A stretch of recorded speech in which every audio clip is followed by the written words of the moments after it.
Jadi sambil kita menikmati hidangan, santai saja, dan supaya nggak stres. Yang di depan sekarang ada yang masuk, ya. Nah, sambil makan boleh, ya, jangan takut, bilang nggak sopan, santai aja.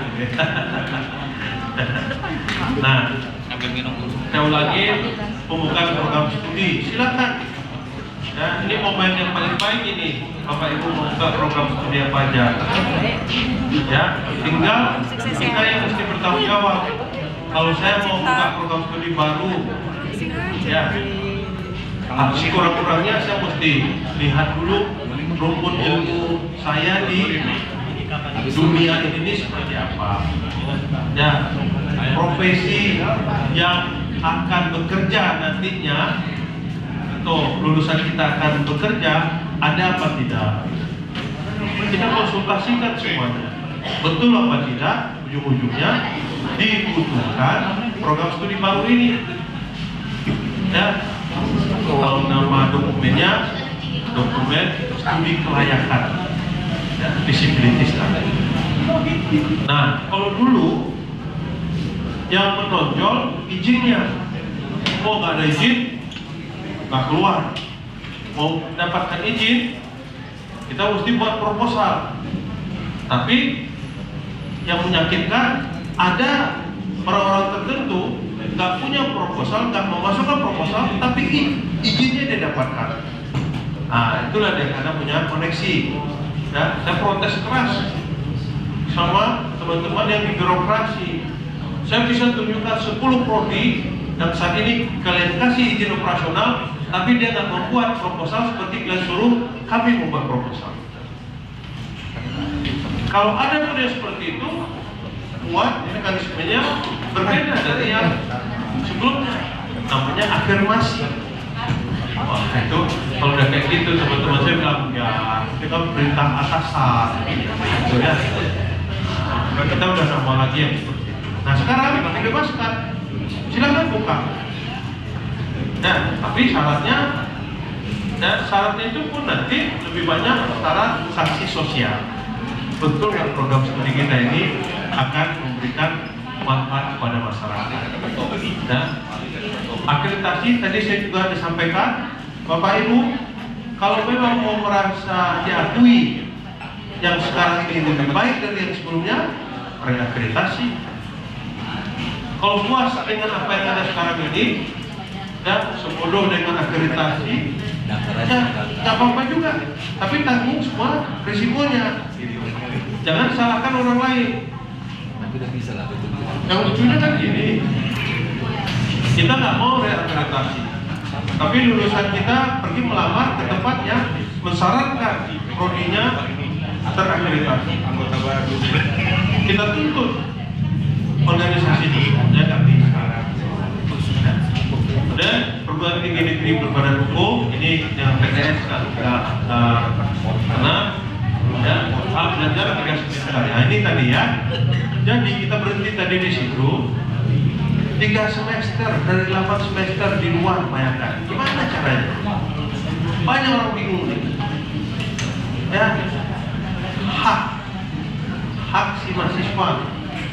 Ya, bukan haknya kita ngajar nih, hak si mahasiswa. Jadi kalau si mahasiswa itu bilang, Pak, saya mau magang di sana, oh kita nggak boleh menghambat. Kan ini hak belajar 3 semester di luar program studi. Pak, saya mau kerja praktek, kebetulan paman saya yang menjadi pimpinan di sana, nggak boleh kita katakan. Hak beda level. Nah, apa kewajibannya? Yang merumuskan. Kamu buat laporan seminggu sekali. Apa yang kamu kerjakan? Ya, apakah yang kamu kerjakan itu sesuai dengan bidang ilmu Anda? Ya, apakah yang kamu kerjakan itu benar-benar menjawab permasalahan yang dihadapi? Nah, kalau seminggu sekali terlalu banyak laporannya, buat sebulan sekali. Ya, nah laporan tidak harus didata mengatakan ke Pancabudi, karena dia kerja prakteknya itu di gunung-gunung sana. Dia bisa ya ini pakai ya mail, pakai WhatsApp, boleh. Nah, pertanyaannya, mau berapa SKS kita kasih? Kan betul kan? Mana Pak Bakti? Jadi ini Pak WA1 ini penting ini. Jadi untuk kerja praktek atau kerja di luar atau belajar 3 semester di luar ruang studi ini, tantangan berikutnya itu mau berapa SKS kita hargai. Nah, sebenarnya nggak payah. 1 semester itu berapa SKS?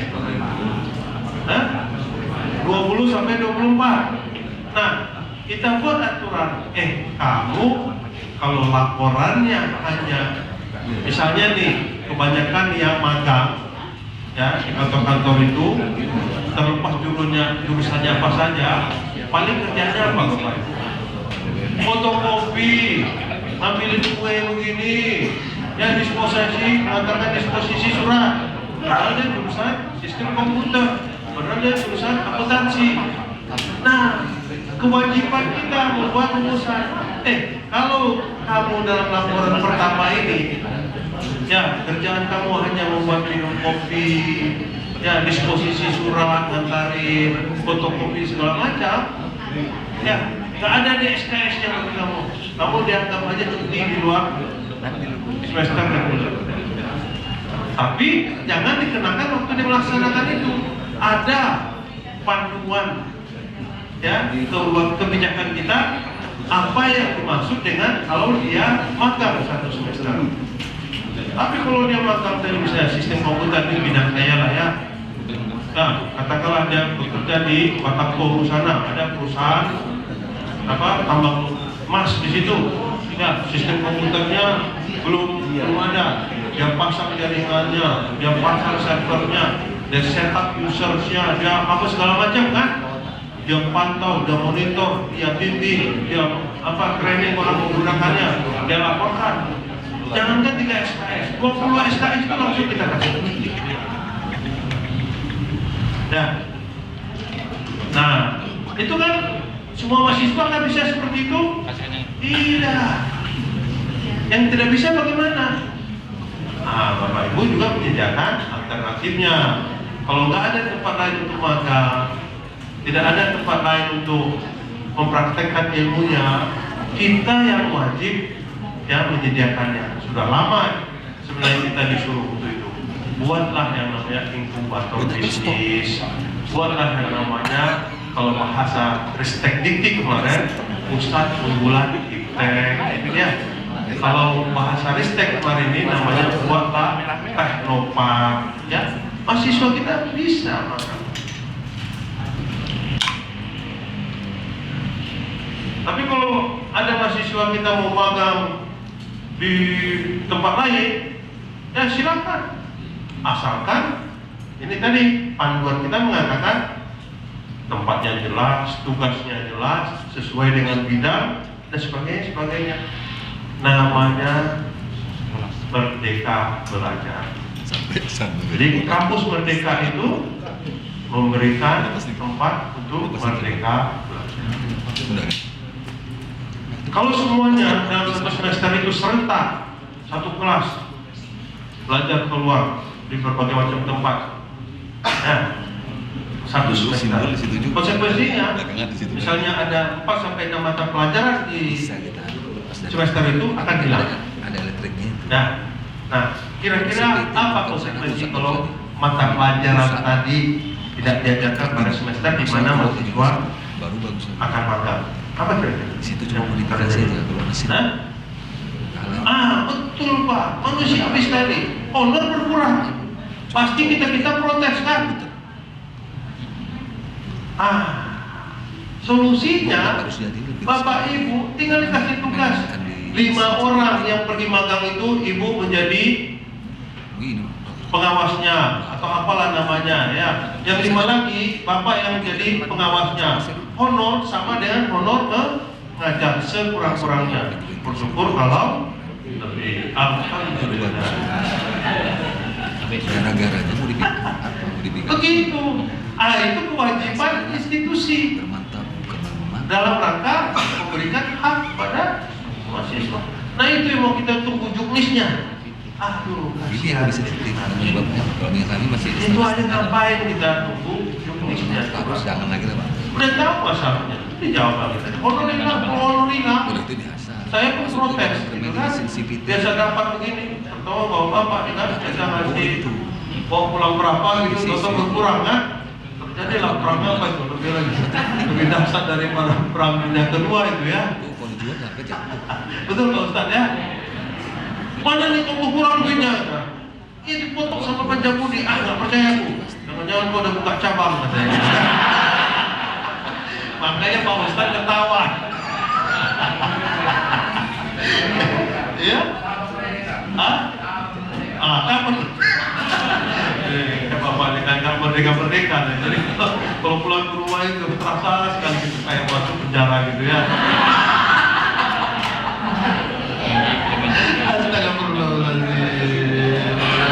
Iya gitu banyak juga ya. Apa pasti kan dari kita untuk kita ya. Ini juga pelajaran untuk ibu-ibu ya. Merdekakanlah suaminya ya. Karena itu hak suaminya. Kalau bapak ibu, kalau ibu-ibu nggak boleh minta merdeka. Ajaran kita nggak minta seperti itu. Pak Zulham itu paling ketawa. Wah bagus ya, Padang cabangnya Pak. Saya disukai bapak-bapak kalau kerana di sini.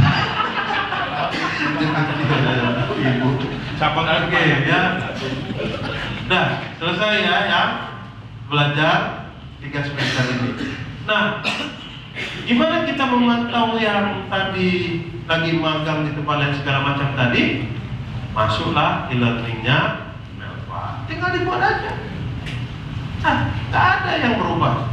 Itulah gunanya e-learning tadi. Gimana kita mau bisa e-learning tadi memantau mahasiswa kita? Kalau mata pelajaran kita sendiri aja belum kita pakai e-learningnya. Mudah-mudahan terasa oleh Bapak Ibu nih. Itulah dia kampus 4.0 di era revolusi 4.0. Jadi bagus juga Pak Menteri ini. Dan potong semua hambatan-hambatan, ya. Dia keluarkan jargon yang luar biasa, seluruhnya orang mikir. Nah, kita mikir kan? Nah, akan menjadi orang yang paling rugi kita kalau kita tak mau menggunakan kesempatan ini. Paling rugi kita. Ya. Tapi biasanya, Bapak Ibu, kalau kita sudah terbiasa dijajah, tiba-tiba kita merdeka, bingung juga kita Pak. Ya kan? Coba Bapak nanti pulang tiba-tiba, kok cepat pulangnya Pak? Gitu katanya. Pasti Bapak bingung mau kemana lah, suruh pergi. Biasa dijajah. Betul loh, Bapak ini yang pengalaman pasti tahu. Ketua, duduk. Main belakang ya. Kampus Merdeka Belajar. Ini ya jargonnya Pak Menteri. Apa? Perguruan tinggi wajib memberikan hak bagi mahasiswa untuk secara sukarela dapat diambil atau tidak. Nah, pilihan.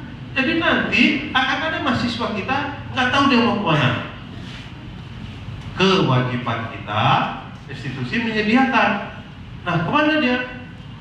Kalau kita kasih mata kuliah lagi, kasihan. Terlalu banyak teori. Kita selama ini nih terlalu banyak teori. Ada di slide saya satu lagi, saya buat 4 kuadran. Pada dasarnya manusia itu terbagi 2, berilmu, tidak berilmu. Ya, kegiatannya terbagi 2. Ya, diamalkan, tidak diamalkan. Ya, orang yang berilmu diamalkan, jadinya apa Pak Ustaz? Sangat mulia. Yang celakanya itu berilmu dia, tapi tidak diamalkan. Nah Bapak Ibu, kita nih, termasuk saya nih, terlalu banyak saya berteori di kelas. Saya bilang e-learning bagus, e-learning revolusi industri 4.0, tapi saya nggak menggunakan e-learning, tak saya amalkan. Tapi yang paling celaka itu udah nggak berilmu, tidak pula beramal. Ada nggak orang yang tidak berilmu tapi dia beramal? Ada, cuma sia-sia kerjanya. Nggak tahu dia untuk apa sebenarnya dia kerja. Yang penting jargonnya kerja. Ini nggak politik ini. kerja. Dia nggak berilmu, tapi kerja sia-sia. Nah kita ini dikasih ilmu walaupun sedikit, berapa lah ilmu kita coba. Kita mengajarkan karena kita punya ilmu, enggak kita amalkan. Makanya di 2010-2009 kalau nggak salah, saya buat kebijakan di UI itu nggak boleh seorang dosen, fakultas saya ya, karena waktu itu saya masih punya wewenang di situ, tidak boleh seorang dosen mengajarkan suatu mata kuliah yang dia belum pernah mengamalkan mata kuliah itu. Ada support kayak gitu tuh. 2009, saya juga nggak tahu dari mana datangnya itu saya belum begitu. Ternyata kalau dibaca dalam Al-Quran semuanya kayak gitu, berilmu, amalkan, banyak ayat-ayatnya. Waktu itu saya belum baca itu tuh Pak Ustaz. Kenapa? Banyak kita para dosen ini waktu itu di UI ya, ngambil materi di internet, gampang, kasih namanya kan ya. Tapi ditanyakan, ya pernah nggak kamu mempraktekkan apa yang kamu ajarkan? Pernah. Jadi kalau mahasiswa tanya, Pak itu gunanya untuk apa? Bu itu gunanya untuk apa? Pasti paling jawabannya apa? Ya kalian cari sendiri aja. Nah itu sombongnya seorang dosen. Nah makanya, dan sebelum kampus Merdeka mereka belajar ini sudah diajarkan dalam standar kita integrasi tridharma namanya, pendidikan, penelitian. Jadi Bapak Ibu itu harusnya ya beririsan, tidak bersinggungan apalagi lepas, beririsan. Apa yang kita ajarkan dari 16 sesi, ada 2-3 sesi kita kasih contoh yang udah pernah kita kerjakan. Ini hasil penelitiannya saya, sudah saya terbitkan di sini. Ini hasil pengabdian kepada masyarakat kita. Itu contohnya ada desa digital, desa Merdeka atau desa apalah. Ada contohnya ini UMKM. Gitu Bapak Ibu. Jadi kita pun nggak gagap dalam menjelaskan. Betul Ibu ya? Gitu. Udah dikerjakan Bu? Alhamdulillah. Banyak yang belum mengerjakan Ibu katanya. Nanti belajar sama Ibu ini ya. Oke, kita belajar sama orang yang sudah ngerjain aja. Kalau ngajarin teori aja gampang. Makanya mahasiswa S3 saya ya, pada umumnya sebelum dia memilih saya, itu mereka cerita semua, jangan sama Pak Ucok, gak akan lulus. Kenapa? Pasti saya suruh kerja, meneliti ya, hal yang paling susah itu tuh mencari data. Pengennya data yang sudah ada. Nah, suruh dari data, pakai instrumen yang bisa dipertanggungjawabkan. Belum lagi setelah data terkumpul kita olah, belum lagi kita olah, kita interpretasikan, mabuk deh. Nah, tapi begitu yang mengambil saya sebagai pembimbing, alhamdulillah sih kalau ada yang lulus yang kembali ke kampusnya itu rata-rata jadi sekurang-kurangnya direktur penelitian dan pengabdian masyarakat. Kenapa nih? Ada yang praktekkan. Ya. Nah ini tadi ditambah lagi dapat mengambil SKS di prodi yang berada di PT yang sama sebanyak 1 semester. Kita nih Pak Cabudi, alhamdulillah prodi kita ada berapa? Ada berapa? 16. Nah, di sini kan nggak jelas filosofinya Pak ya. Apa filosofinya? Tidak ada satu inovasi pun yang akan dihasilkan datang dari satu prodi. Ada. Pak Ustadz prodinya apa Pak Ustadz? Agama Islam. Prodi agama Islam. Pendidikan. Nah, gimana coba mengeluarkan inovasi, temuan baru di dalam pendidikan agama Islam? Bisa nggak kira-kira Pak Ustadz? Hah? Bisa? Apa kira-kira inovasinya Pak? Hah?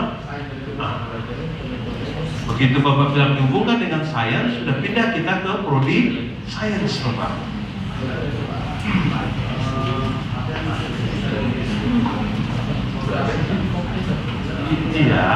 Begitu Bapak bilang ada science, berarti ada prodi lain yang ikut di dalamnya.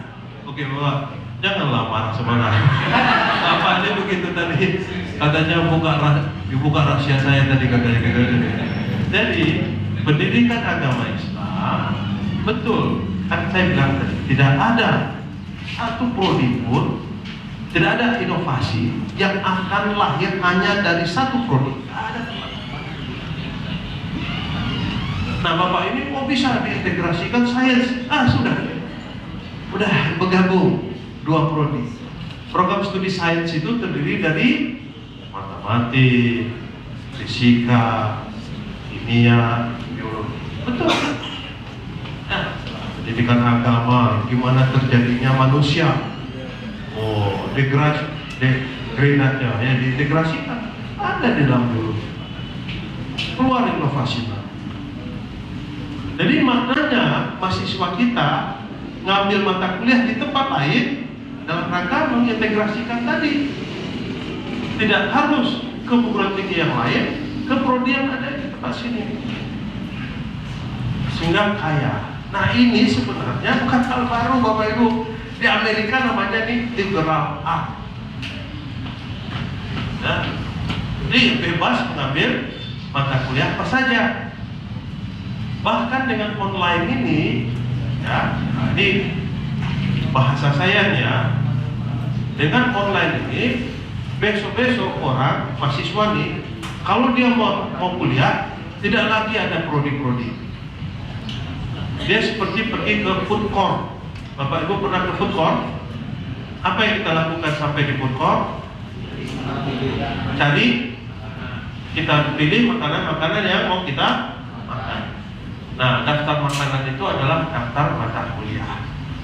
Ya, tinggal nanti dia lihat lookup table namanya. Kalau saya ambil ini, ya saya akan menjadi sarjana sistem komputer, ahli di dalam biologi. Ya. Dan ada sentuhan pendidikan agama Islamnya. Begitu. Nah, sekarang sudah seperti itu, Bapak. Ya, dengan adanya Coursera, adanya EDX, ada Future Learner, ya, tingkat dunia nih mahasiswanya bukan lagi 10.000. Tadi kan Pak Bakti bilang kita punya mahasiswa 11.000 ya, bukan lagi 100.000. Mahasiswanya itu jutaan Bapak Ibu dari seluruh dunia. Orang pakai online, masuk ke Coursera, dan masuk ke Coursera nggak bayar. Anda baru bayar kalau begitu udah mengikuti selesai, dapat nilai kita bagus. Istilahnya di kita itu ngambil transkrip Pak, baru kita bayar. Ngikutin kuliahnya aja nggak bayar. Beda dengan kita. Belum kita ngambil transkrip nih, udah bayar dulu, baru boleh ikut kuliah kan? Model bisnis saja udah berubah. Nah, ke depannya Bapak Ibu nanti sebelum sampai ke sana kita buat antaranya dulu. Begitu mata kuliah Bapak Ibu nanti sudah masuk ke portal e-learningnya Pancabudi, keluar versi 1, keluar versi 2, insya Allah kita istiqomah jadi dosen seumur hidup di sini. Ya, begitu. Di versi ketiga, berarti 1,5 tahun dari sekarang lengkap sudah materi kita, masuklah dia ke dalam online course, ya, untuk Pancabudi, sehingga anak bangsa yang tidak bisa datang ke kampus ini secara reguler seperti mahasiswa reguler, ya, dia tetap bisa mendapatkan pendidikan dari itu. Esensinya begitu. Nah, nanti saya diprotes itu, wah kan nggak semua pelajaran bisa di-online kan? Ya betul. Tapi sebaliknya yang bisa di-online kan harus kita online kan. Nah, waktu itu di UI, dan sekitar tahun 2000 juga awal, dosen dari kedokteran itu nggak ada yang bisa di-online kan? Oh main Pak, saya bilang. Saya juga nggak nyuruh kok pelajaran bedah masa mau di-online kan, dia bilang begitu ya. Saya lihat foto-fotonya aja gitu. Nah, yang saya suruh di sini, apa yang saya sarankan, pelajaran yang memang sesi yang bahkan sesi ini yang bisa di-online kan harus ada juga. Nah, Oke, dengan kata lain SKS yang wajib diambil di prodi asal adalah sebanyak 5 semester dari total semester yang harus dijalankan, tidak berlaku untuk prodi kesehatan dan seterusnya. 5 semester, 3 semester di luar. Kakukah ini? Tidak, kan ada kata-kata di atas tadi nih.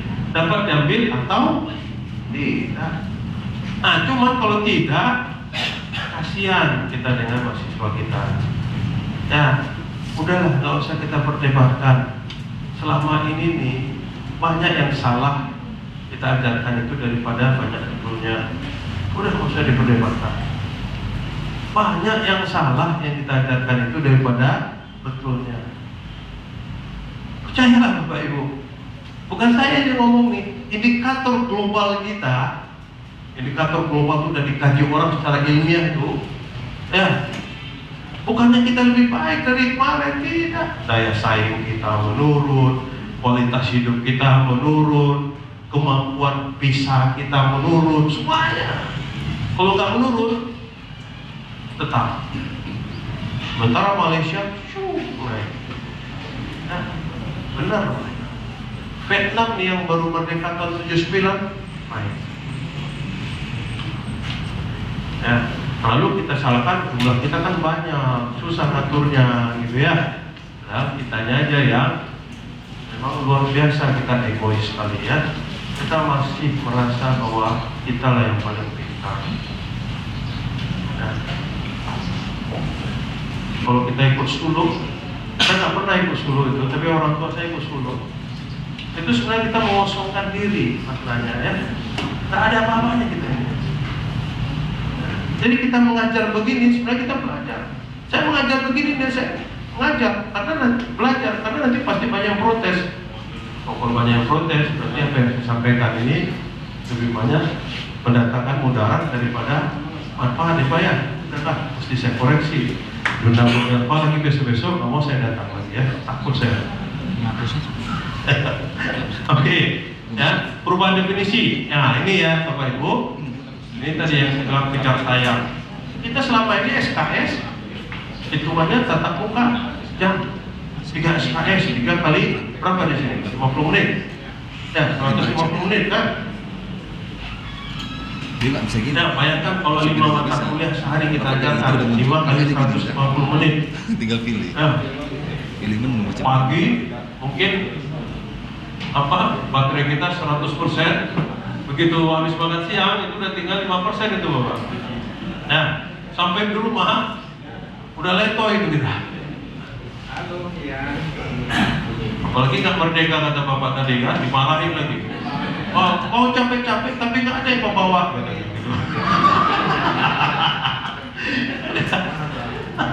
Aduh, ajab kali kita ini ya.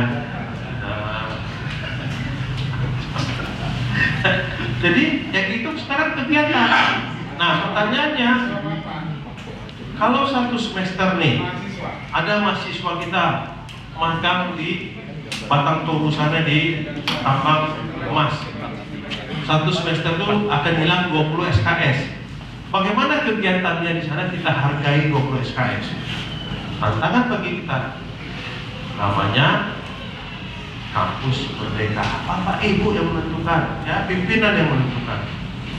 Nah kalau laporannya ini mantap gitu, wah ini bahkan lebih dari 20 SKS nih, bisa kita kasih maksimum 24 SKS, kasih nilai A.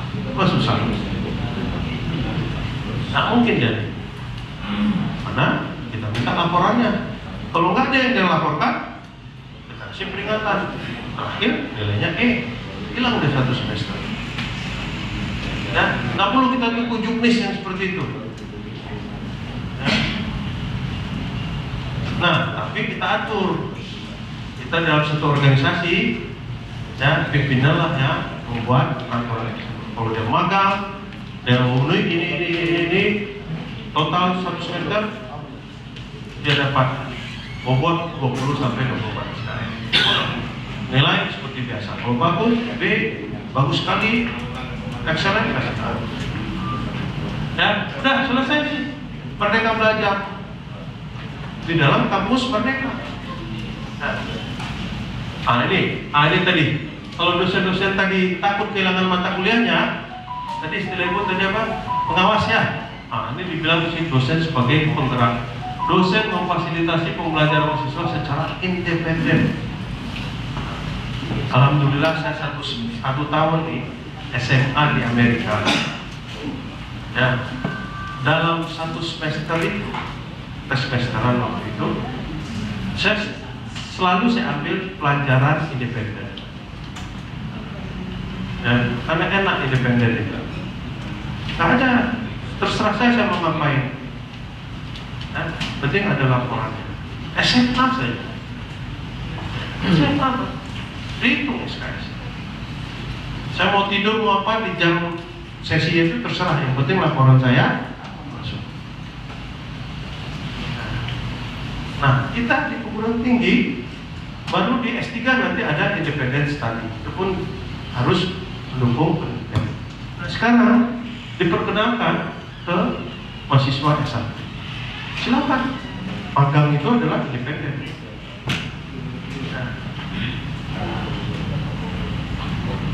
Nah, coba bayangkan pendidikan agama Islam. Kira-kira kemana lah magang mahasiswa kita nanti?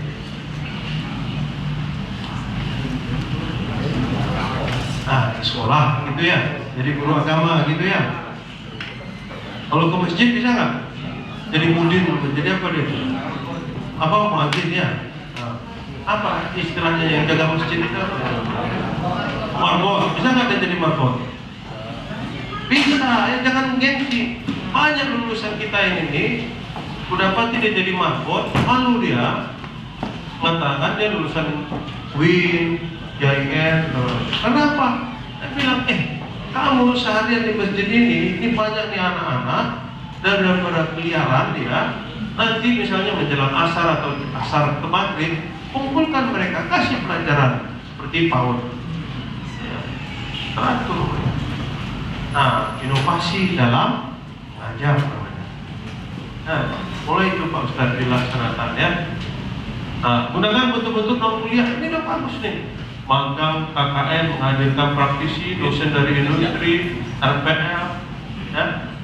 Rencana apa nih? Pembelajaran masa lampau ya. Recognition prior learning bahasa Inggrisnya ya.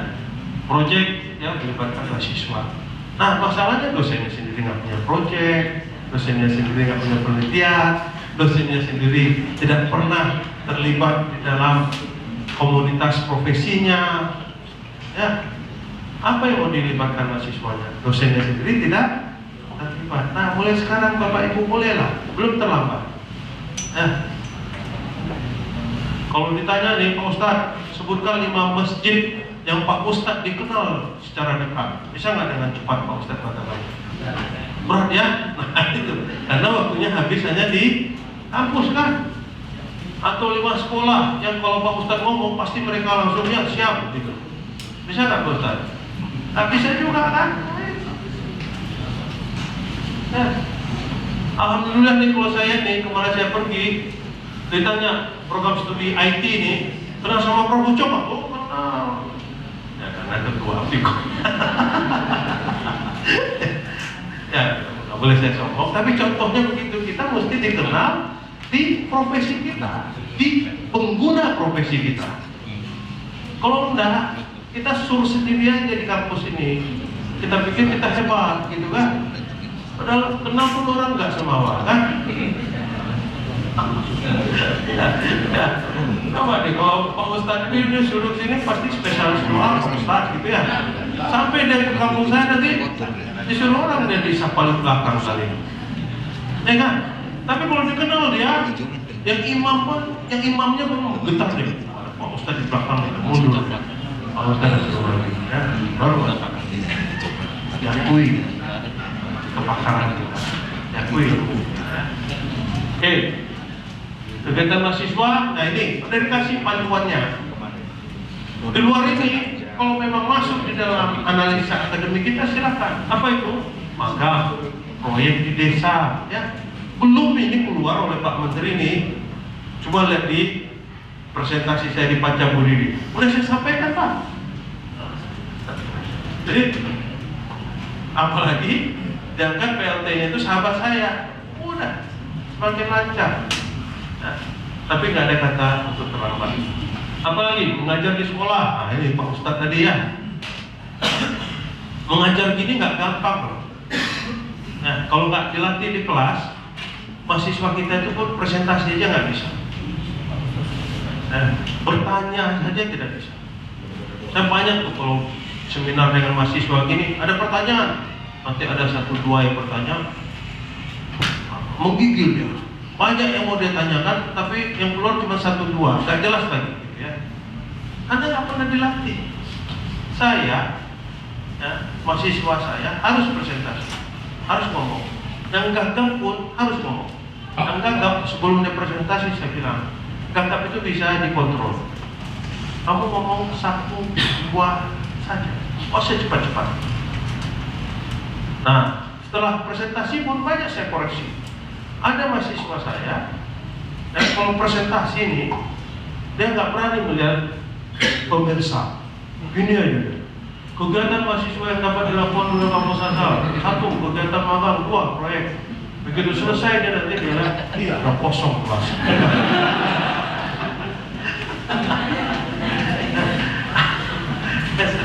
Jangan dilihat dong orang-orang. Ada juga yang presentasi karena grogi, nggak ngapa-ngapain, tanpa dia sadari, dia sebentar dia tarik celananya. Ini aja deh, ya, ini. Ada apa dengan celanamu? Kenapa Pak? Kamu naik celana? Ini biasa saya waktu kecil Pak, karena celana saya selalu melorot waktu kecil. Macam-macam Bapak Ibu. Nah, kelaslah tempat kita praktek.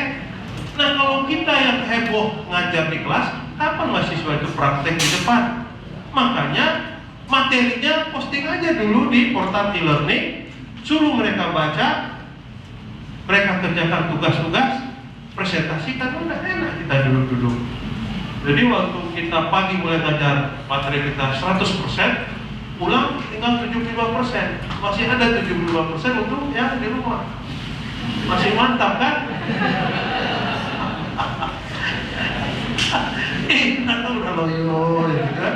Duit yang dibawa pun nggak ada gitu.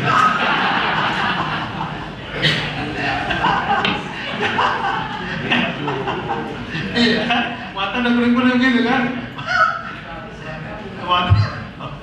Aduh, kasihan kali jadi bapak-bapaknya ya. Untuk kita masih banyak ketawaan. Oke, maka ini masalah ya, dijelaskan cara-caranya ini ya. Pasti kita lebih tahu lah nih. Nah, ini mahasiswa membangun desa. Aduh, ini udah kita kerjakan supaya jadi kan Pak Bakti kan? Oh, tapi belum massal ya, belum massal kan, belum masif gitu ya. Nah, tinggal kita masifkan aja. Nih, ini kayak KKN ya kan, ngajarin boleh, tapi jangan yang dulu sifatnya sporadik, sebentar, sekarang berkelanjutan. Ya, nanti di semester 5 kirim ke desa mana, jadi guru agama di situ yang baik, begitu kan? Nanti pulang-pulang udah dia bawa Pak desa itu ke, kalau udah lulus kan gitu kan. Oke, untuk ini saya singkat aja ya, program kemanusiaan sifatnya ini mahasiswa project independen. Nah, everyone is born a genius, but the process of living the genius is there.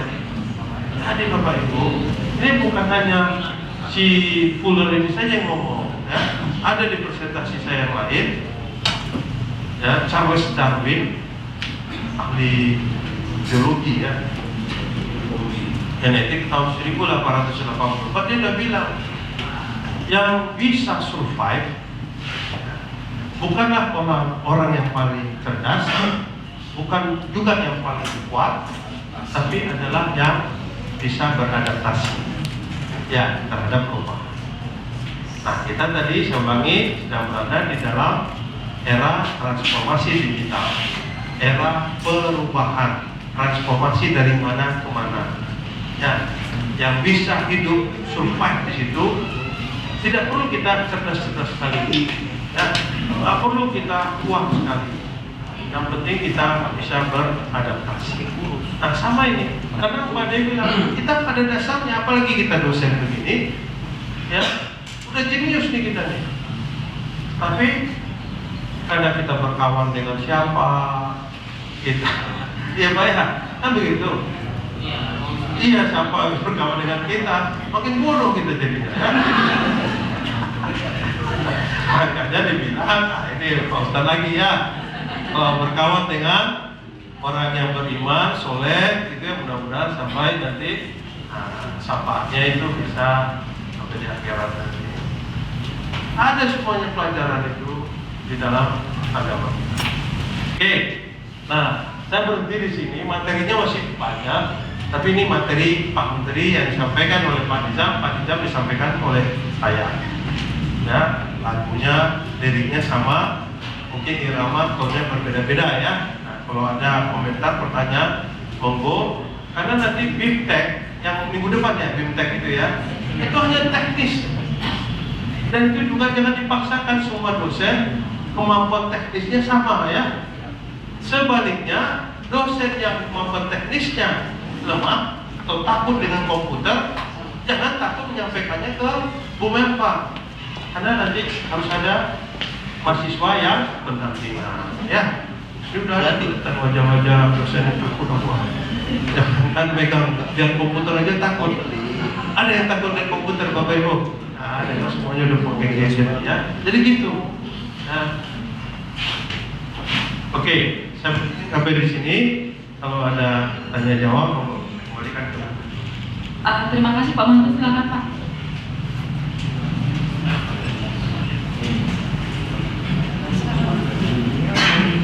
Baik, terima kasih. Assalamualaikum warahmatullahi wabarakatuh. Tadi saya mendengar dengan cermat penjelasan Bapak. Sekarang saya sudah mulai belajar ikhlas, Pak. Jadi terima kasih Bapak sudah memberikan pencerahan. Berdasarkan data BPJS, 126 juta rakyat Indonesia, 260 ya, 136 masih miskin Pak. Ya, jadi tadi saya karena Bapak Ustadz menjelaskan, yang mau saya tanya dua Pak. Oh bukan tanya, sorry. Saya mau curhat aja Pak. Kalau nanya kayaknya nggak sopan juga Pak. Saya mau curhat. Kalau bicara ikhlas itu kan sejahtera. Dari mana sejahtera? 120 sekian masih miskin. Berikutnya bagaimana mau ikhlas? Yang pertama Pak, ini curhat aja Pak, curhat aja. Yang pertama saya nggak berani Pak. Yang kedua tadi banyak menjelaskan tentang e-learning. Seingat saya kalau bicara e-learning itu kan bicara paket. Iya paket Pak. Kalau nggak punya paket, bagaimana dia mau akses? Iya Pak. Iya. Di rumahnya itu listrik aja kadang-kadang mati Pak. Bapak tahu kan karakter kota Medan, mesti ada mati listriknya, kalau nggak bukan Medan namanya Pak. Iya. Jadi ini curhat ini mudah-mudahan Bapak bisa pencerahan supaya ikhlasannya bertambah kira-kira Pak. Makasih. Assalamualaikum warahmatullahi wabarakatuh.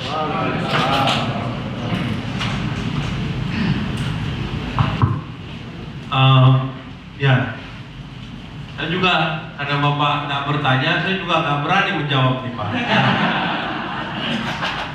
Tapi curhatannya Bapak itu ya curhatan kita juga gitu ya. Cuman kalau mau kita perkaya sedikit, kita tambahkan sedikit. Yang kata Bapak dari 125 juta yang miskin, mungkin dia miskin harta dan tidak miskin hati. Nah, dikaitkan dengan sejahtera tadi, dia ukuran sejahteranya kalau honor nggak akan pernah cukup itu. Ya, tapi kalau sejahteranya itu ukurannya puasan batin, ya insya Allah dia akan rasakan ikhlas tersebut. Ya, kalau saya seperti itu. Saya akan senang sekali, puas batin saya kalau ada mahasiswa yang bilang, Prof, saya benar-benar belajar sama Prof. Alhamdulillah. Iya. Ya, berarti mudah-mudahan kita semua mendapat hidayah. Iya. Tapi kalau tidak, ya mungkin kita mesti berusaha terus, ya, membersihkan hati kita. Ya, yang namanya miskin atau kaya, ukurannya tadi duit, ya, gak akan ada pernah cukupnya. Orang kaya, ya, akan miskin ngasih infak sedekahnya. Orang miskin yang ukurannya duit tadi makin mengeluh karena ada yang bisa dia kasih. Tuh. Nah, mengenai e-learning tadi saya kaget juga, paket kata Bapak. Saya pikir paket belajar tadi ya. Karena ada paket C, paket B. Tahunya paket pulsa ya. Nah Bapak punya handphone. Mohon maaf nih, ini saya bertanya nih, Bapak punya handphone? Punya. Berapa sebulan bayar paket Bapak? Relatif Pak. Oke lah, rata-rata aja lah. 100.000. Atau nggak pernah Bapak beli kemana kali ya? Ya lebih kurang 150-an. Oke, 150.000. Bapak belum nih menggunakan e-learning saja. Ya, Bapak udah mengeluarkan 150.000. Bapak nanti pakai e-learning, kalau bertambah paket Bapak, ya tagihkan aja sama Melpan.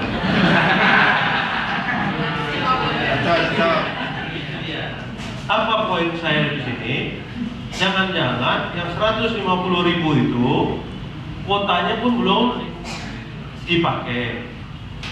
Pertama, kalaupun sudah dipakai untuk hal yang apa? Kurang bermanfaat. Ya, pikirin foto orang lagi makan nih, kalian nih ya. Orang lagi makan nih kan, foto masuk dalam grup, download, ya, selfie. Saya kalau ada foto orang makan nggak saya buka Pak, karena begitu kita buka maka kuota. Itu pengetahuan Bapak, apalagi video. Ya, ini nanti video saya mungkin di share di grup. Ya, nggak usah dibuka Bapak Ibu. Nanti cari wifi ya, bahasa Indonesia bukan wifi ya, wifi. Dan cari wifi katanya nanti suruhnya kita cari ini. Ya, cari wifi. Nah, bebannya tidak di pulsanya Bapak. Ya, bebannya di wifi. Nah, datanglah ke kampus. Ada kan free wifi di sini kan? Ada wifi. Ada free wifi di sini kan? Itu Bapak. Free wifi. Bisa free wifi.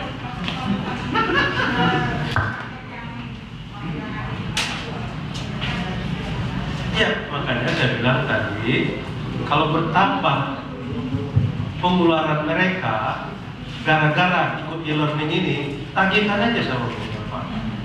Karena saya sudah melakukan kajian Bapak Ibu, saya ngomong begini tidak sembarangan. Saya peneliti ini. Ya. Kapasitas kita menggunakan, ya, kapasitas kita menggunakan kuota yang kita bayar 100 sampai 200.000 per bulan itu cuma 15% Bapak Ibu. Jadi kita ngomongnya pakai data. Nah, makanya saya bilang berani saya katakan, karena saya udah ada kajiannya. Kalau ada nanti bertambah pulsanya, ya kajikan sama Melpa. Nanti Melpa akan lapor dari mana bayarnya, itu rahasia kami nanti. Ya, tapi ada tapinya nih. Ya, didik diri kita masing-masing untuk tidak mendownload, membuka file-file yang tidak berguna. Boleh Pak. Ilmu ini yang saya ngomongin ini. Nah, bukan sembarang ngomong, pakai data. Jadi kalau mahasiswa nanti bertambah harga paket yang seperti sedia kalanya dia bayar, kemudian gara-gara mengakses materi portal e-learning ini, ya tagihkan selisihnya itu ke, bukan saya sombong ini.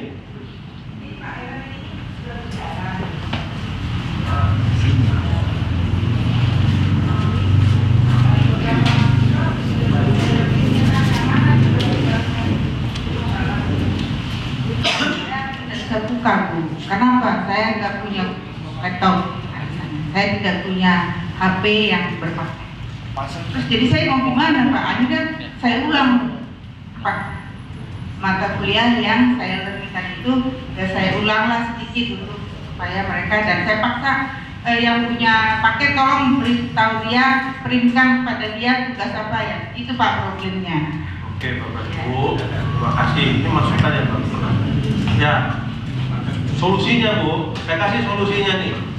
Gak usah bebankan dia. Kalau memang betul dia nggak ada duit nih beli paket ya, tapi dia punya handphone ya, dan handphone itu smartphone, suruh dia datang ke tempat-tempat yang ada free wifi, dan pasti sudah di kampus free wifi kan? Nggak ada alasan buat kayak gitu. Ya. Kemudian kalau ini pekerjaan itu harus kelompok. Nah biasanya milenial ini, ada materi saya mengenai milenial dan generasi Z. Dia kalau bekerja kelompok, kemana dia pergi coba? Kafe, betul, milenial. Dan di kafe itu umumnya udah ada free wifi. Ya, nanti Ibu bicara soal data ya Bu. Ada berapa mahasiswa yang seperti itu? Ya, nah tugas nanti technical support untuk membantu dia. Nah, jadi bukan ibu yang berubah, dia yang harus berubah. Kenapa? Pendidikan ini bukan untuk kita. Kita menyediakan untuk generasi mereka. Ya, kalau kita nggak punya paket nggak apa-apa. Ya Pak ya, siapa yang mau cari kita? Gitu Pak, siapa yang mau kita cari lagi kan? Udah bawa tanah begini kan? Nah, tapi kalau mahasiswa banyak solusinya. Bahkan, nah. Ya, saya kasih ini saya agak teknis nih. Halo Bu, dengerin nih Bu. Ya, supaya Ibu tahu nih, karena Ibu mungkin bukan orang komputer ya. Ya, nih saya orang komputer. Kalau nggak ada free wifi, nggak ada tempat nih, tapi dia kerja kelompok. Saya bilang tadi 5 kelompok, masa satu pun nggak ada yang punya paket ya. Nah, yang punya paket itu pun dia bisa berbagi sama ya. Karena 15% baru kepakai, namanya baterai.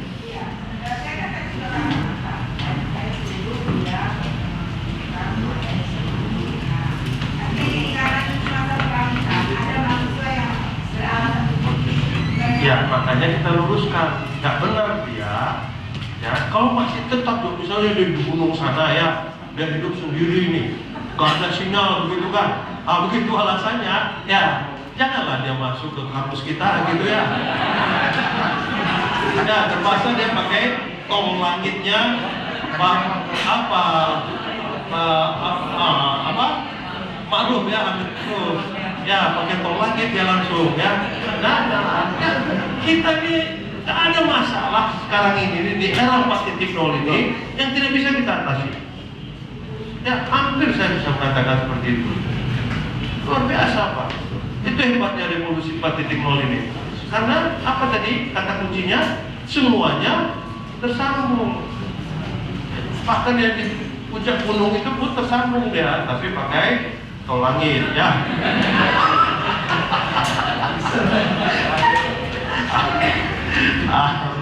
Ya, jadi yang seperti ini harus proaktif. Ya, melayani, jangan dilayani, ya melayani. Wah, saya ada pengalaman melayani itu ya. Yang saya bilang tadi, hidup saya 77 nih. Oh, belum lahir aja saya udah ngajar. Berubah hatinya itu. Gak bisa dia mengajar. Begitu di tanda kutip kali ya, dikasih hidayah gitu. Gak bisa dia ngajar kalau gak ada slide Pak. Ada orangnya sampai sekarang ini. Nah, jadi kalau ada mahasiswa kita gak apa-apa. Yang satu, mari deh.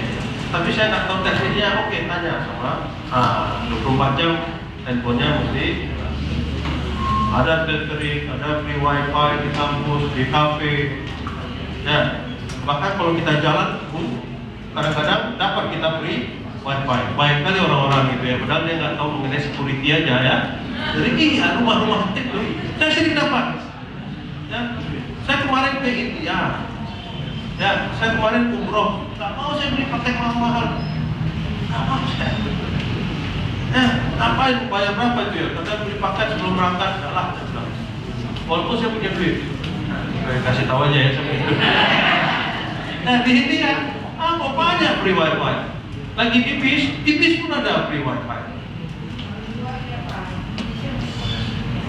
Ya, dan dikunci, jangan kita bongkar, mana usaha kita nanti. Ya, kan saya bilang yang free. Makanya kita bilang mana yang lebih Islamis ya, orang non Muslim ini atau orang Muslim? Ya, kita yang nggak harusnya kita kunci ya, yang harusnya dikunci kan kita kunci kita ya.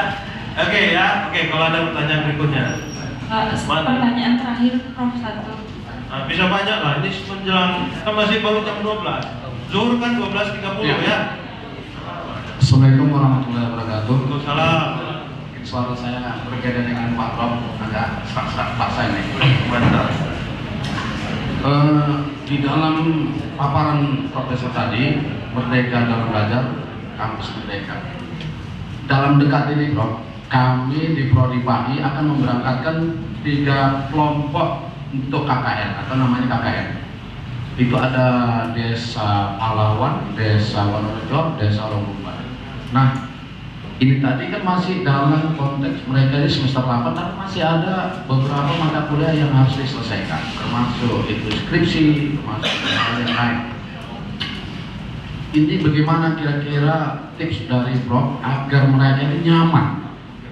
Bukan dosennya nyaman, mereka yang nyaman, karena mereka 2 bulan di desa itu. Paling tidak begitu pulang bisa selesailah semua mata kuliah atau mungkin bisa menyelesaikan skripsinya dan sebagainya. Ya, mungkin ini hal yang baru bagi kami sebenarnya untuk memberangkatkan lebih jauh daripada yang sebelumnya. Terima kasih, Prof. Oke, jadi kalau saya tangkap justru malah programnya Bapak ini baru pertama kali mau dilakukan ya Pak ya? Oh, tempat kerja lebih jauh gitu. Kita buat integrasi. Kalau bagaimana cara integrasi ini? Ya, berarti sebelum Pak Menteri membuat yang baru, Bapak udah membuat yang baru kan gitu kira-kira ya. Makanya kita selalu kok 1 langkah lebih awal ya. Lebih dulu. Ya, mungkin kalau yang sedang berlangsung, ini usulan saya ya, berlangsunglah seperti apa yang sudah kita rancang, nggak usah berubah-ubah. Nah, tapi yang berikutnya susunlah rancangan yang lebih baik. Harusnya tidak ada lagi yang lagi nyusun skripsi sedang KKN, ya, atau dia KKN baru mau setelah itu nyusun skripsi. Ini kan karena mungkin agenda kita yang berantakan, ya bentrok. Bahkan ada nih di berita 2-3 hari terakhir ini Pak Menterinya malah mengatakan KKN diganti dengan skripsi. Boleh. Nah, tapi kan membuat orang bingung lagi karena spirit dari KKN ini tidak hanya menerapkan ilmunya, tapi juga dia mengerti tentang masyarakat. Kan begitu kan Pak.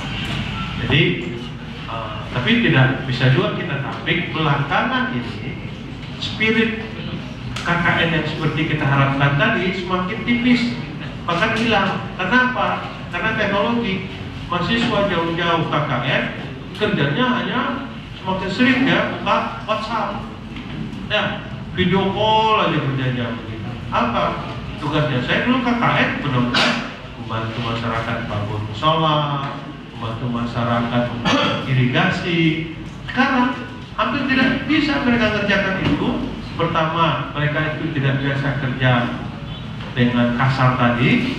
Kedua, dengan teknologi ini, ya, mereka hanya numpang tidur aja jadi beban bagi kepala desa, ya, bagi kampung tersebut. Menyedihkan. Kalau kita mau terbuka, nah kalau memang Pacabudi ini KKN masih ada, ayo kita pertahankan, bahkan kita tingkatkan tadi bahwa spirit dari KKN ini supaya dia mengerti bermasyarakat dengan ilmu. Itu. Nah, jadi untuk yang sekarang berlangsung mungkin sebisa mungkin disempurnakan, tapi untuk yang akan datang harusnya lebih baik lagi. Tidak ada lagi tuh mahasiswa yang lagi nulis skripsi KKN, ya, atau yang lagi KKN nulis skripsi. Nah, ya harus full konsentrasi. Begitu. Baik, terima kasih. Bismillahirrahmanirrahim. Assalamualaikum warahmatullahi wabarakatuh. Dari tadi Pak Bro manggil Ustaz aja, jadi agak risih sebenarnya. Risihnya terpancing kita menjadi tanya gitu Pak Bro. Sebenarnya secara marga saya panggabean, jadi jumpa sama Pak Hasibuan. Opung saya sebenarnya secara marga umum. Tapi karena tadi dunia akademis, kita saya profesor. Gini Prof, tadi sempat juga saya menanyakan, tapi alhamdulillah langsung direspon Pak Dr. Tumiran yang barusan bertanya terkait PAI memiliki terobosan baru meluncurkan mahasiswa PKL di luar kebiasaan yang biasa kami lakukan, seperti penempatannya di Lampir 5 saja selama ini. Dan kami sudah oper ke desa binaan lainnya dan sudah disebutkan oleh Pak Dr. Tumiran. Melihat tadi pemaparan materi Pak Prof terkait tentang Merdeka Belajar dan Belajar Merdeka, kampus Merdeka dan Belajar Merdeka, Merdeka Belajar, ada saya tangkap upaya mahasiswa memiliki ilmu integritas karena dia mengambil menyadur ilmu di luar dari prodinya. Sekarang tadi juga Prof bilang mahasiswa terjun ke lapangan untuk memberikan aplikasi-aplikasi keilmuan ketika mereka peroleh saat duduk di bangku perkuliahan. Nah sekarang kebalikannya Prof, di saat KKL, walaupun masih Pacabudi menggunakan KKL ke depannya, masyarakat yang butuh dengan mahasiswa sesuai dengan undang-undang sudah diberlakukan terkait tentang KKL itu wajib dilakukan sebagai program bantu kemitraan pemerintah. Kalau hanya PAI saja yang misalnya ini Prof ya, PAI saja turun ke lapangan desa binaan, ternyata desa membutuhkan aspek-aspek keahlian bidang lain seperti ketika misalnya masjid sedang dibangun membutuhkan orang arsitek misalnya, dan aspek-aspek lainnya. Kalau daerah usahaan ada agraria mesti yang menjelaskan di situ. Nah sekarang sempat diskusi Pak Dokter, kalau kami Pak Dokter Tumiran, kalau sementara ini mungkin PAI sudah memiliki terobosan lebih 2 langkah 3 langkah dibanding pada 5 hari tadi gitu ya Prof. Kalau kedepannya ada ancangan, barangkali kami menggagasi harapannya KKL itu mahasiswa bukan dari PAI doang, karena desa itu memiliki multi kebutuhan.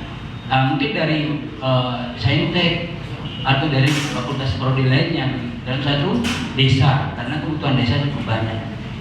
Juga pernah di masa kami, karena saya alumni IAIN pada saat itu, sudah melaksanakan seminar begitu. Sudah ada menyatur prodi lain ditempatkan ke desa, karena desa memiliki banyak kebutuhan, bukan hanya aspek agama saja. Dan juga sebagaimana maksimalnya, seberapa maksimalnya mahasiswa itu mampu memiliki 1, 2, 3 bidang keilmuan, walaupun diupayakan integritas. Pasti ada selainnya dan juga bilang inovasi dari berbagai disiplin keilmuan untuk mengembangkan satu desa. Begitu Prof. Demikian mohon pencerahan dari Profesor. Assalamualaikum warahmatullahi wabarakatuh.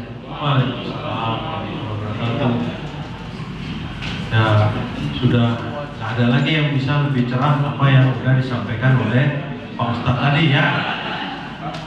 Karena udah benar itu bahwa kalau bisa jangan ke depannya dalam waktu yang singkat ini sudah harus multidisiplin. Dan itu suatu sunatullah. Bahasa Indonesianya keniscayaan.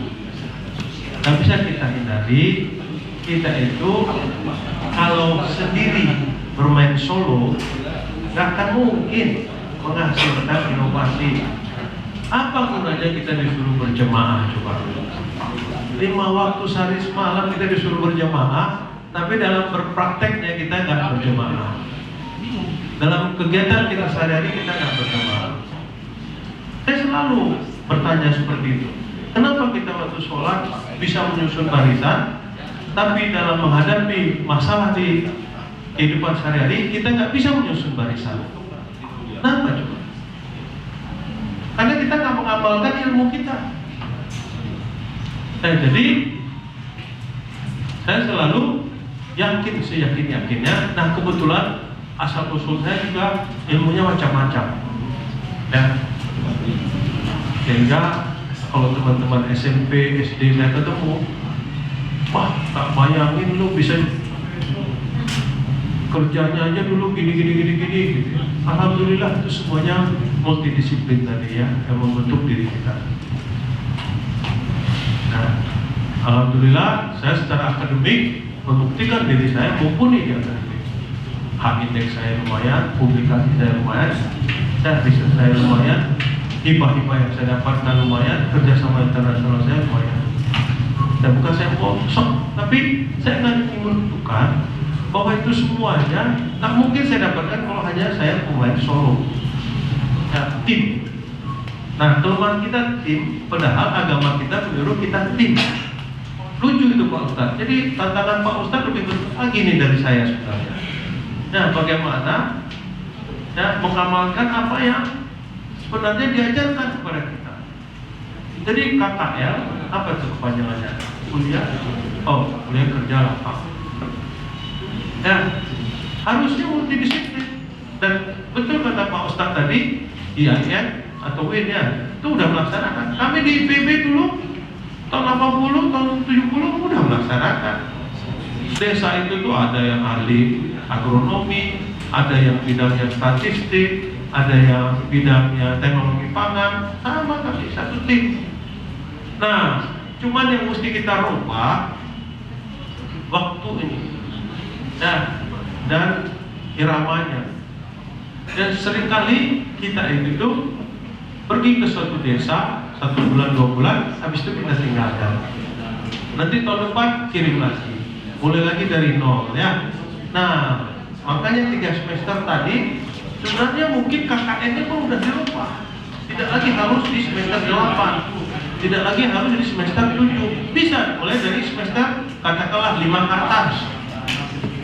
Nah, jadi ada kontinuitas ya. Kalau itu desa binaan, gak pernah absen mahasiswa kita multidisiplin hadir di desa itu. Nah, dosen-dosen tinggal kita mantau apa indikatornya, tingkat penghasilan penduduk desa meningkat apa tidak, tingkat kesehatan penduduk desa meningkat apa tidak, tingkat indeks lingkungan di desa itu meningkat apa tidak. Banyak indikator-indikatornya. Itu yang saya bilang tadi di SDG itu, Sustainable Development Goal. Banyak Bapak Ibu sekalian. Tidak ada keraguan sedikit pun di situ untuk kita menerapkan multidisiplin tadi. Nah, selama ini kita melaksanakan KKN, KKL, ya desa binaan segala macam. Kalau nggak karena proyek, ya karena tugas sekolah, tidak kita tangkap esensinya.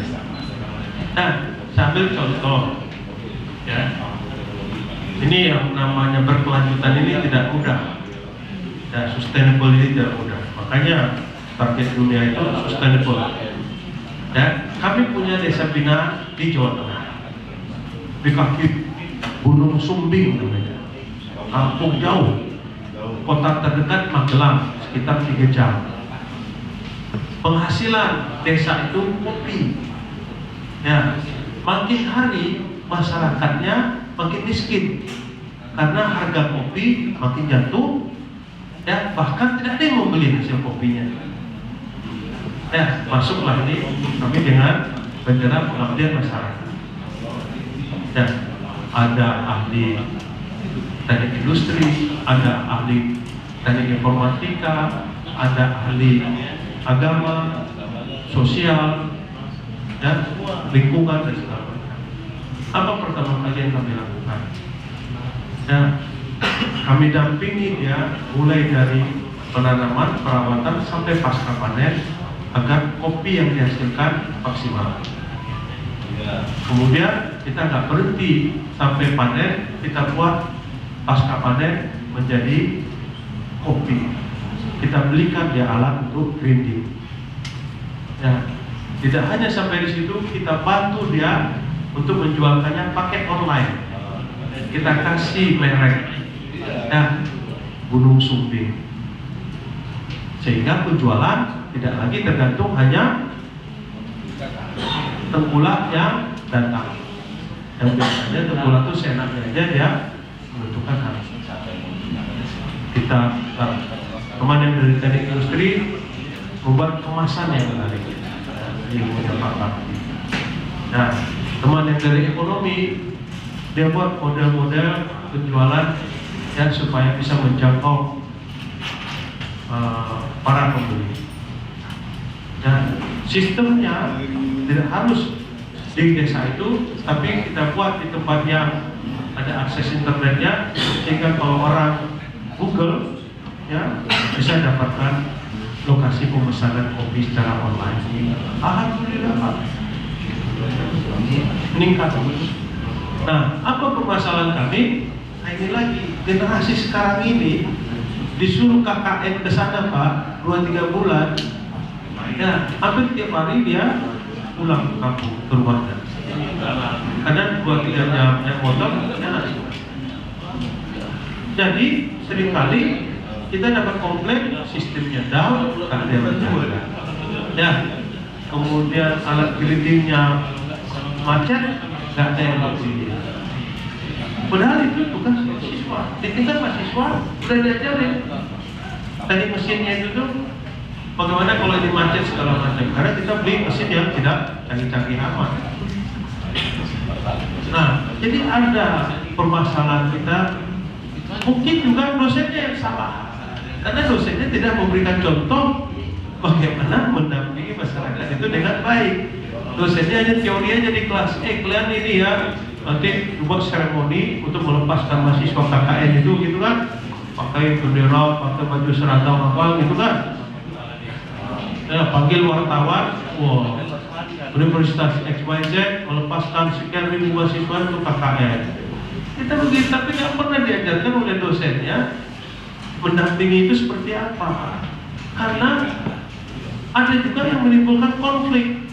Si mahasiswanya karena nggak diajarkan berkomunikasi dengan baik, yang dilawan dia berkomunikasi itu orang kampung yang juga punya perasaan, punya hati nurani, tersungkitlah. Gimana tidak? Ngaruh dah. Nah, ini mesinnya rusak. Oh, kok bisa rusak? Emangnya diapain? Oh iya jelas dong, nggak dibersihin. Nah, banyak Pak kayak begitu. Nah, itulah sekarang permasalahan masalah KKN-KKL ini. Nah, di mana kita melatih itu semua? Di kelas, Bapak Ibu. Kalau nggak kita latih dia presentasi seperti ini, ya nggak kita latih dia diskusi sesama mereka, nggak kita latih mereka itu bagaimana menghargai pendapat orang lain, habis. Nah, tidak heran sebenarnya saya bilang, saya termasuk nih yang bertanggung jawab karena saya pernah jadi ketua Badan Standar Nasional Pendidikan. Ya, indeks pendidikan kita bukannya naik, Bapak Ibu, turun. Nah, karena saya sendiri berusaha kan, mesti ngajak orang rame-rame begini. Nah, mulailah dari mahasiswa di Pacabudi ini, gitu ya. Mesti multidisiplin. Kalau waktunya nggak sama, yang ngatur kita kok, samakan aja waktunya. Apa susah yang menyamakan dengan sistem komputer, nyamakan dengan ekonomi, nyamakan dengan pertanian? Kan ada juga pertanian di sini ya. Karena orang juga nggak bisa hidup kalau hanya diajarkan berdoa, Pak Ustaz ya.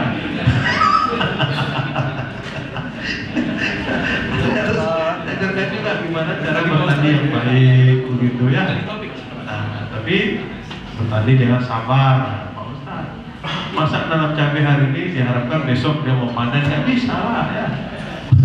Ada juga kayak gitu. Jadi saudara saya di kampung, saya siapkan kolam berternak lele kok, ini ada pasarnya. Oh siap bang, ya kasih modal. kasih makanan ternak, makanan ikan itu untuk 3 bulan. Ya. Kalau dikasih itu 3 bulan kemudian lelenya pasti udah bisa dipanen. Apa kerjanya? Karena bodoh, ditaruhnya satu karung itu di dalam kolam. Kenapa kau taruh begini? Supaya gampang mereka makan, bang.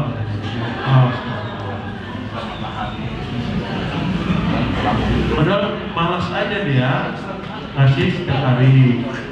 Kedua, memang bodoh. Itu gimana? Mati semua ikannya, bang. Ya mati. Namanya ikan dia juga pikirannya kan pendek, itu kan ada makan aja dia terus kan.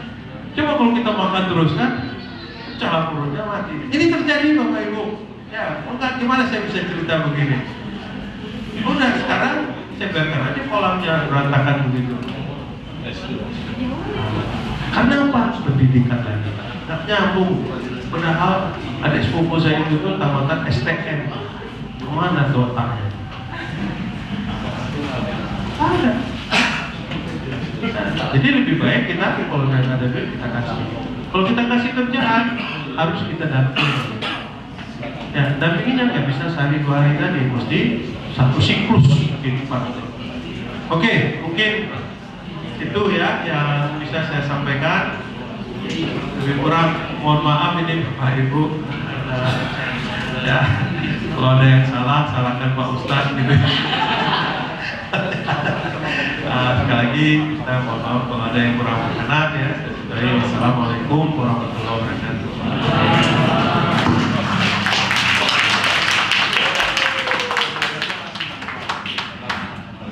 Terima kasih untuk Bapak Prof.